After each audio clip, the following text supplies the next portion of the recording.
Hi everyone, this is Module 7, Lesson 11, and today we're going to talk about synthesizing information. Today's reading focus is synthesizing. So we're going to talk about how you can put together information to see ideas in a new way. Our learning target today, I can use questions, connections, inferences, and key ideas to make meaning while I read.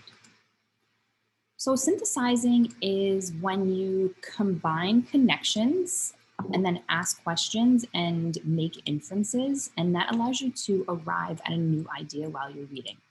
Good readers always synthesize as they read.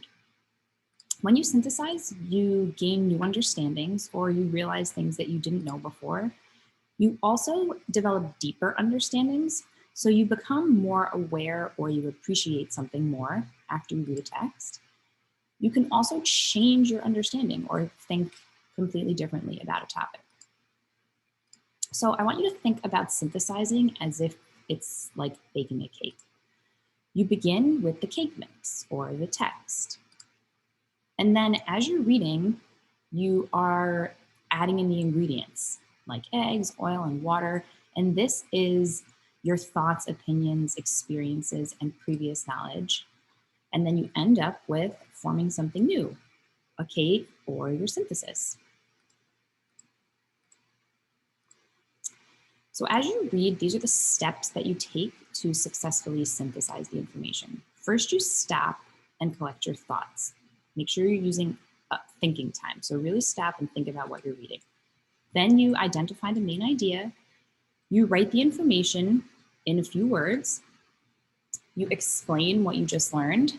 And then you realize what your new thinking is or what it might be later.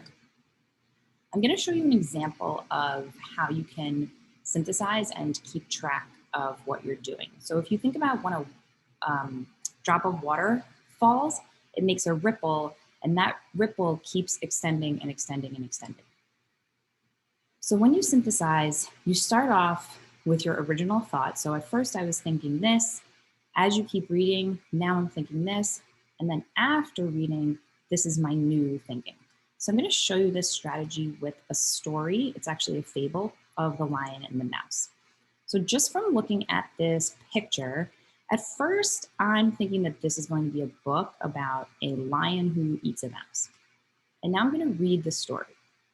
A lion lay asleep in the forest, his great head resting on his paws. A timid little mouse came upon him unexpectedly, and in her fright and haste to get away, ran across the lion's nose.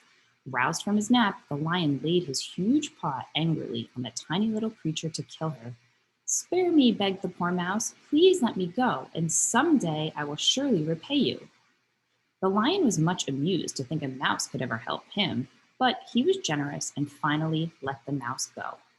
So now I'm going to stop because it seems like my original thinking was wrong. This lion is actually going to let the mouse go.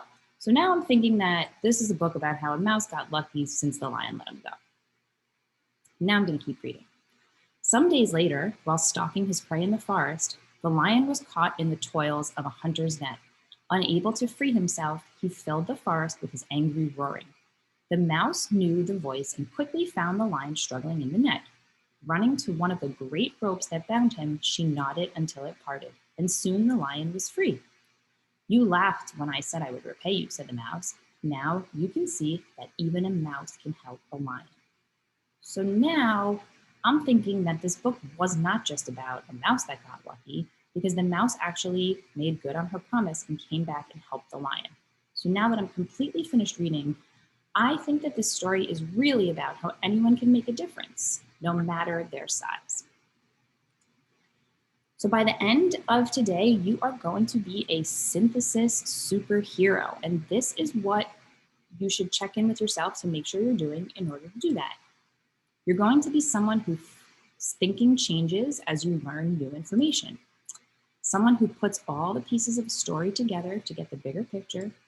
Someone who makes their own conclusions. So after you're finishing a story, what is your conclusion that you can come to? Not just the one that the author is putting in the print. Someone who puts together a story in a new way. someone who pays close attention to story details. In order to synthesize, you have to pay attention to the details because that is going to help you with how your thinking changes. And if you do all of those things, you will be a synthesis superhero. That is all for today, guys. I hope it helps. Have a great day, and I will see you soon.